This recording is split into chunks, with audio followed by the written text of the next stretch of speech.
The following edition of Connecticut Valley Views is made possible by Windsor Federal Savings, with offices in Windsor, Bloomfield, Granby, and East Windsor. Neighbors helping neighbors since 1936.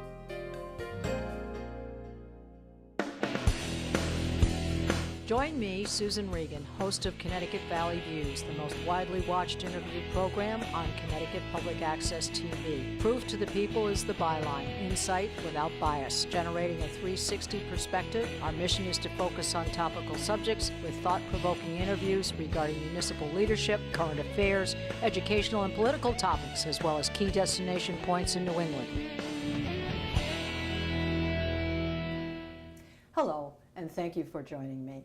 My guest today is Dr. Fred Moffa. He is the Doctor of Optometry, and he's also the owner of Family Eye Care, LLC in Granby, Connecticut. It's a pleasure to be with you today, Thank you Fred. for having me. Yeah, no problem. Now, you started out, I have a little bit of background on you, 1999-2000, Director of Optometry at Golan Health Service Nursing Home Care Company. Was that the beginning of your career? Was that your first stop? I graduated in '95 from New England College of Optometry. I worked for other doctors in the field, including a surgeon in West Hartford, and then I started doing nursing home care, and that's when I became the director at Golan Healthcare Services. Just for background information, we think about doctors, they do internships, they're in a hospital for a while, they do residency and so forth. What does a doctor of eye care go through? What are the stages? So a doctor of optometry, you go through undergrad like most doctors would, and then you apply to optometry schools instead of med schools. Okay. The medical surgical eye doctor would be an ophthalmologist, so they would do pre-med work and then enter medical school and then end up doing residencies in ophthalmology. That's where they would get their training. Yes. Whereas a doctor of optometry would then, after their 4-year undergrad degree, go into optometry school. And you do 4 years of optometry school, and then there's residency training after that. That is usually 1 year of a residency training. Okay. So. All right. Now, this is a good segue to this. People get confused between optician, optometry, ophthalmologist. What are the differences? For the most part, opticianry is an apprentice program. In Connecticut, there are some of the 2-year junior colleges that'll have opticianry programs, and you would get an associate's degree. And still in Connecticut, you need a certain number of hours working in an optical. Opticians do, in Connecticut, they do contact lens fittings, and they dispense eyewear, meaning they take measurements for eyeglasses. Right, okay, when you go into the store, the vision care store or whatever. And then for optometry in Connecticut, we provide a full range of eye care, including what your eyeglass or contact lens prescription and fitting would be.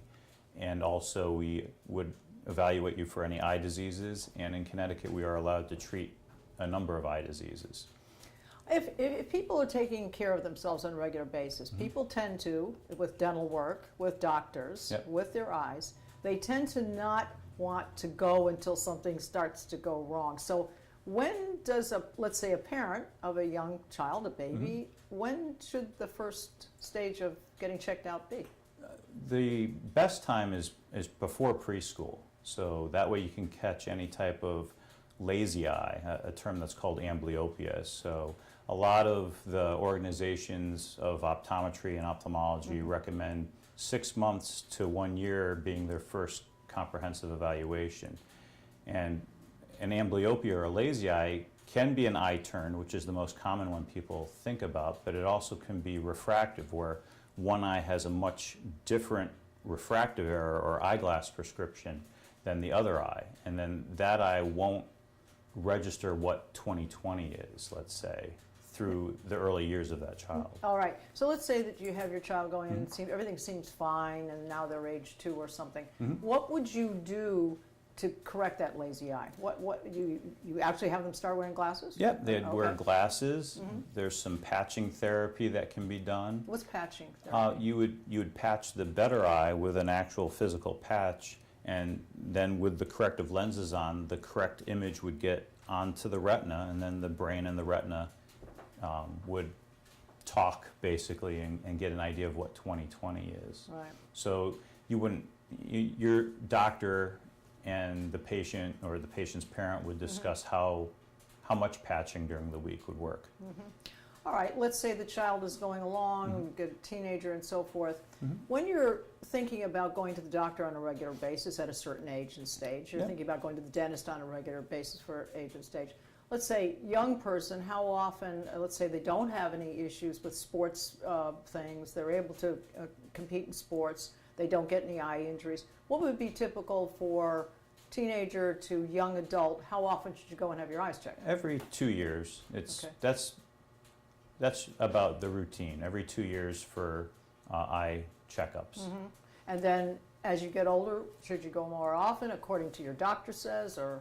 Yeah, when you have an individual who's over 40 and maybe they have high cholesterol or high blood pressure, thyroid problems or diabetes, it's sort of tailored around what systemic disease you might have when you're older. But all diabetics should be seen yearly or more often according to their doctors. All right, and cataracts, that seems to be a very common complaint or something that's identified. Are there any preventative measures that people should start at an early age that might prevent the onslaught of cataracts at a later stage? Yeah, you can prevent some of the progression of cataracts. If we all live to a nice ripe old age, we're going to have cataracts that might need to be operated on. But definitely protecting your eyes from UV light and not smoking are the two best ways to... So folks out there, keep your sunglasses on. Right. Keep your And hat on. you don't have to get your child the most expensive sunglasses, but sunglasses do help. Protecting your eyes from UV light is a great way to not only protect from cataracts, macular degeneration, which is a retinal disease, and even some skin cancers on the lids, too. Now, we talked about the lazy eye. It's correctable if caught earlier. Now, let's say that it isn't caught.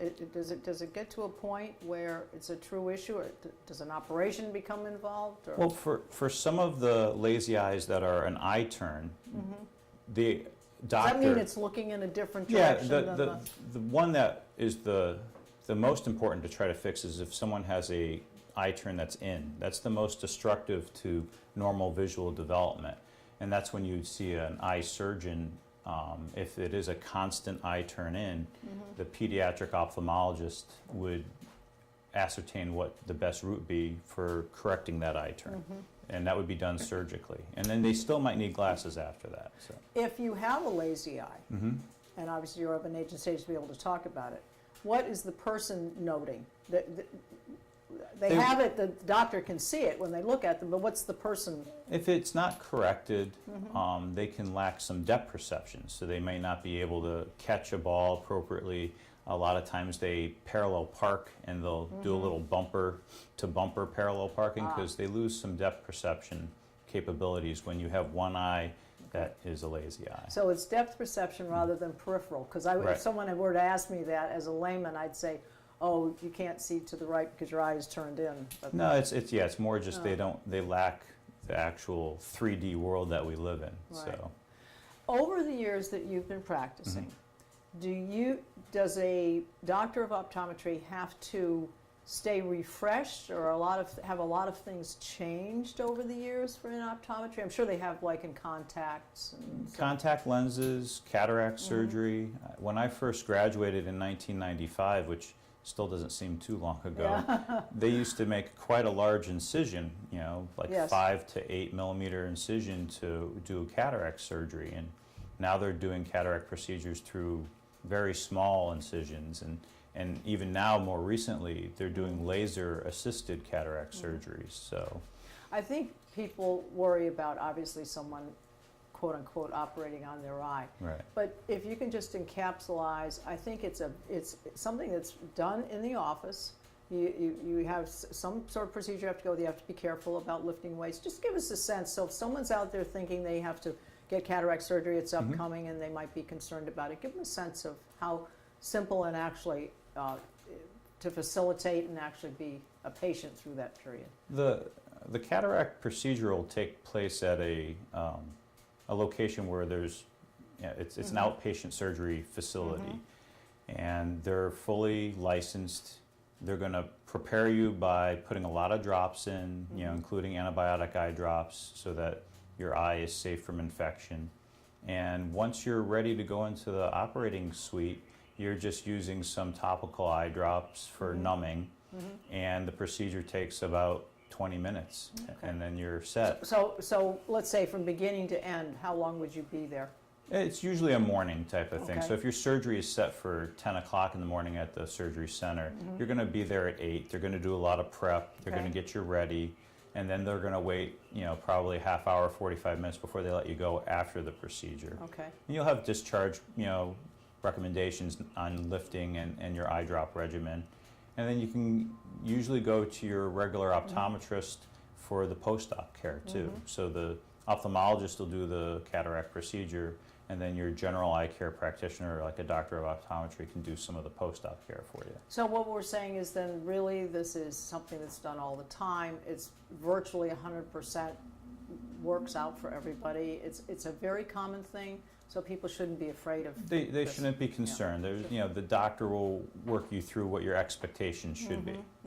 Yeah. And I think what you also need to know is that people are very careful about instructing them, and they should follow those instructions, because a lot of people will say, I was told not to lift weights, but oh gosh, I have to do whatever I got to do. So they really do need to follow the instructions for things to go Yes, right. the post-op instructions are very important. Right, so they really need to follow those.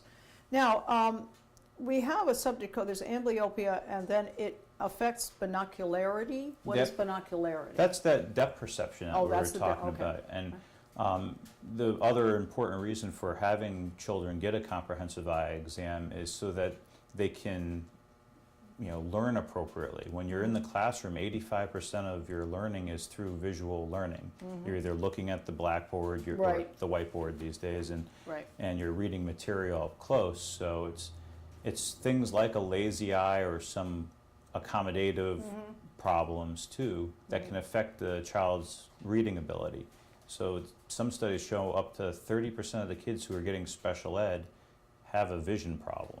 So, all right, let's talk about sports and protecting the eyes and so forth. Now, you serve on some different boards, and you also visit hospitals or a couple of nursing homes. nursing homes you go to.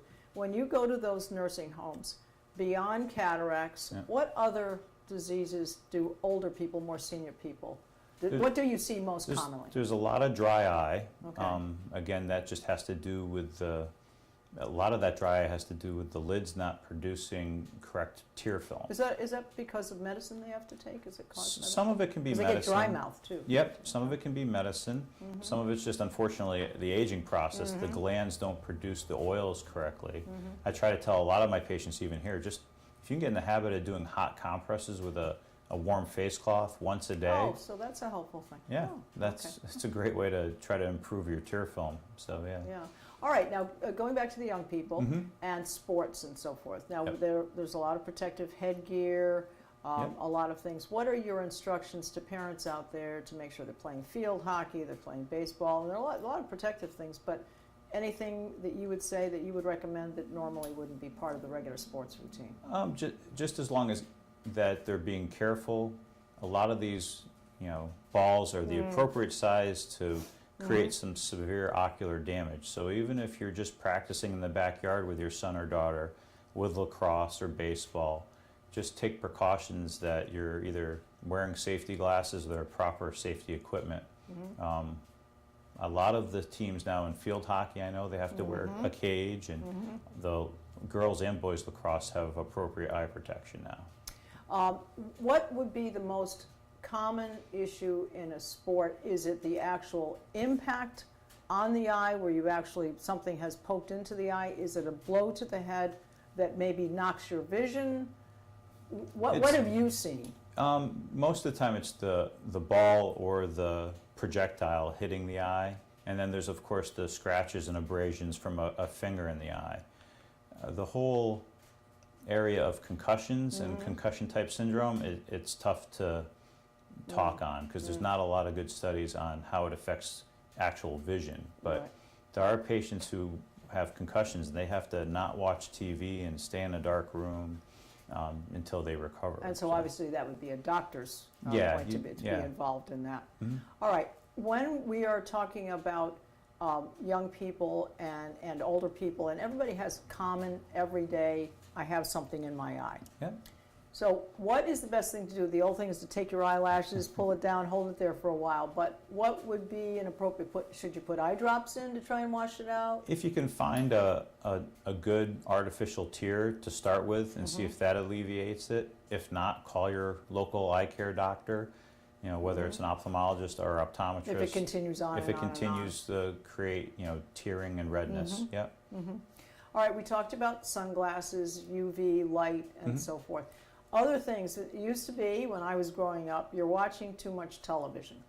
It's going to spoil your eyes. So if we do the UV thing and we protect them outside in the sunlight, is too much work on the computer bad? What other things do we do in everyday life that aren't good for our eyes? Well, we mentioned smoking is bad. Now, why does smoking affect the eyes? We know it affects the lungs and so forth. It will cause cataracts to form quicker. There's a strong association between that and macular degeneration. So if you're already having issues with macular degeneration, you want to stop smoking. Not only that, just the smoke alone can be an eye irritant. And then other things like computer work. When we watch TV, do computer work, and drive, we tend to reduce our blink rate because we're concentrating. So then that's when dry eye starts to, rear its head, let's say. And people think, well, but my eyes are watering excessively, so how can they be dry? Well, you're getting reflex tearing from that dry eye. People often say, I see pretty well, I can function every day, I can go to a party, recognize people across the room, but they have problems with night vision. And they say at night or when it's raining, this is where I have a trouble. So maybe it's not so bad during daytime hours, but what is the night vision issue? Most of the time it has to do with the developing of a cataract, because we lose some contrast sensitivity, even if it's not a cataract that's affecting their daytime vision. But again, for the most part, we're just not really well equipped to see well at night. We don't have the specific cells in our eye We're that not the owls. that allow us to have good low light vision. So. Well, if people are noticing that they have the night vision problem, and they go to the doctor, are they and they can function every day, are they just going to wear their glasses at night, or would there actually be a deterioration of their day vision? They're just not noticing it so much. It can be a little bit of that. I'm always shocked by the number of people who I get them in the exam room and you cover one eye and they read well, and you cover the other eye and they're shocked that the other eye has an issue. So sometimes it has to do with, again, just getting both eyes having the equal clarity at distance. So maybe a pair of driving glasses for night is a good idea. I think it's problematic that most people think that, if I wear glasses, I have to wear them all the time. But there are times where we put people into glasses for their workstation, so that they have a pair of glasses for the computer distance and whatever they're doing up front, or just a pair of driving glasses at night. Because the people have their bifocals, because they need it for both things. So you see a lot of down the bridge of the nose and overlooking the thing. Peek over the top. Yeah, peek over the top. Would you recommend to people that is it more of a image process? I don't want to wear glasses, or I don't like the way I look in glasses. People choose contacts because contacts are a good choice. Change the color of their eyes. Whatever. Anything from aesthetics to they don't like something resting on the bridge of their nose, so they'll try contacts. Obviously, kids in sports, if they're not going to be in a protective eyewear pair of glasses, it's not safe to wear just a general pair of glasses for sports. So contacts are the next best thing. Yeah, because if you're wearing your glasses, then you've got to wear some sort of goggle things over it. Then now, actually, you supposedly are protecting your eyes, but you can't see so well. Right. And you're not able to actually function in your place on the team because of that. Now, I noticed you have an eyeball there. Are there some things you could point out to us with regard to cataracts or some of the things that we've discussed? I think for cataracts, what people tend to not understand is that the eyeball is a two-lens system. You have a front lens where a contact lens would sit and your tear film floats there. Then you have your colored part of your eye, which is the iris. Behind the colored part of your eye is where you get the cataract. The human lens is a tissue made up of cells much like your your fingernail tissue is. And over the years, it's keeping every cell it's ever made, so the lens will get denser and yellower. And you'll get cataracts either just from old age, trauma, certain medications that you're on can cause cataracts.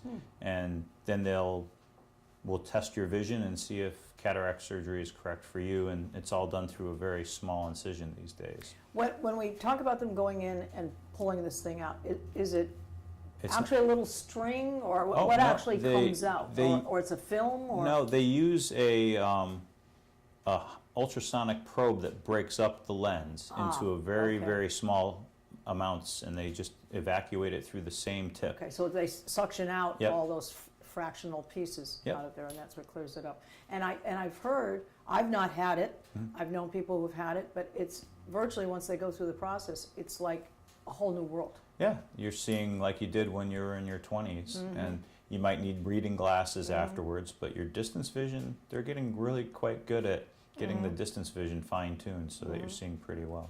If you have cataract surgery and it's determined that you need it in both eyes, obviously the day you go for your surgery, you need someone to drive you there, then Yeah. wait for you or come back, pick you up, bring you home and whatnot. How long is it before you can drive again? We know you shouldn't be lifting things and so forth.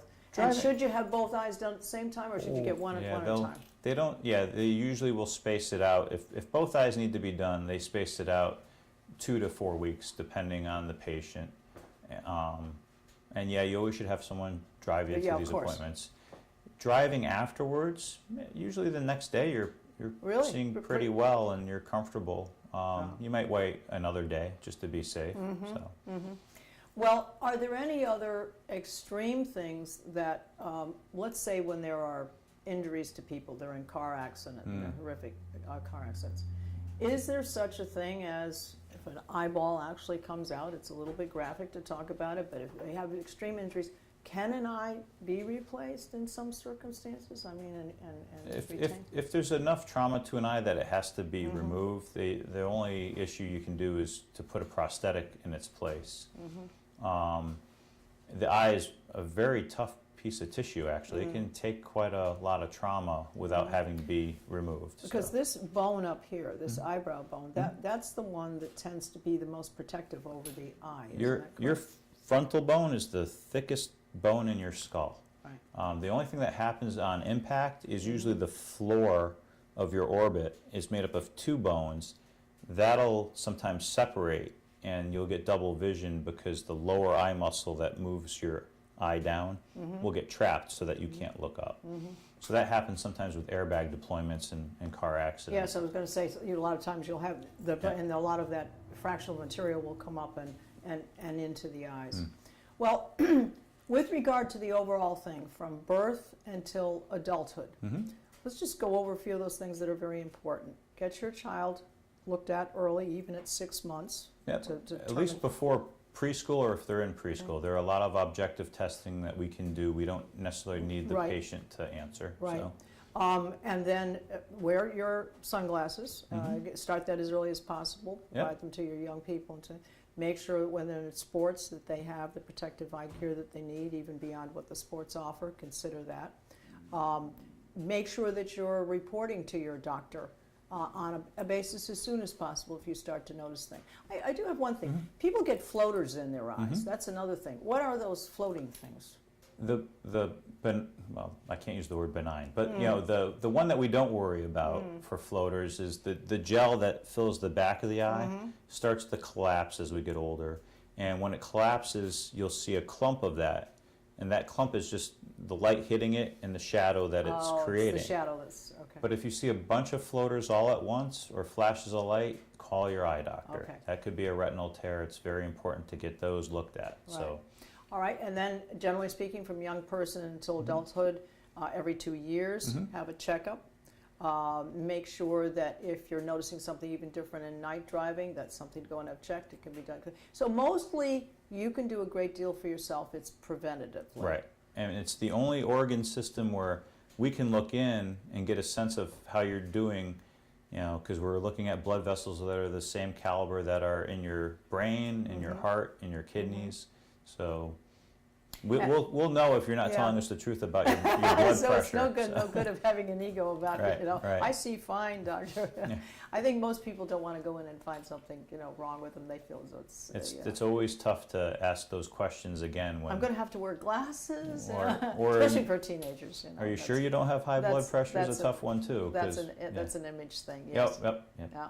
All right, so I think we've covered the major things, the preventative, be sure to go on a regular basis, obviously coinciding with your doctor visits because whatever medicines you're taking can impact, cause cataracts and so forth. So again, I think it's been very interesting, and if people would like to see some more information for it, you've been very kind. You provided me with a couple of websites to go to. One of them is www.aoa.org. And the other one is http://www.allaboutvision.com/conditions. So if people like to find out something more, look that up. Certainly don't want to be hypochondriac about these things and predetermine themselves, but they can pursue that. And very much appreciate your time. It's been very informative. I think we've assured people that taking care of your eyes is something you can facilitate, and that on a regular basis you can enjoy a better quality of life. So it's been a pleasure having thanks to talk for with having you. me again. Okay, Thank no you. problem. And you can see, we are on Facebook, and you can see all of our programs on our website at www.ctvalleyviews.com. This is Susan Regan. Thank you for joining me and bringing proof to the people.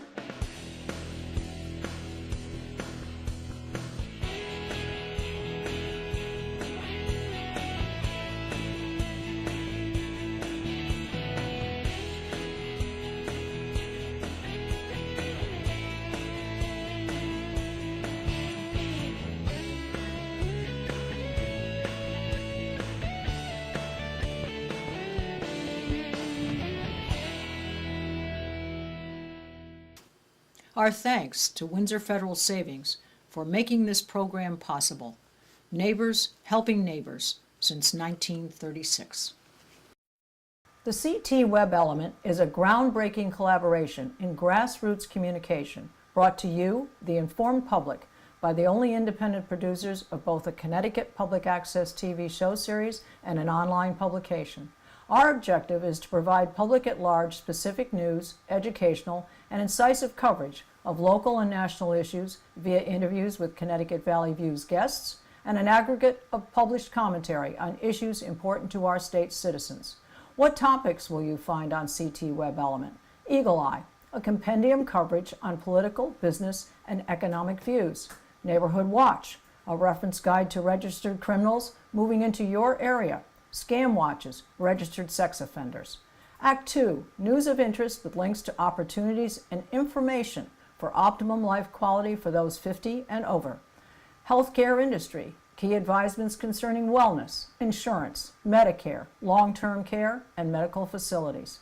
Culture and lifestyle, which includes trends, the arts, cuisine, decor, book and movie reviews. See it at www.ctvveb.com.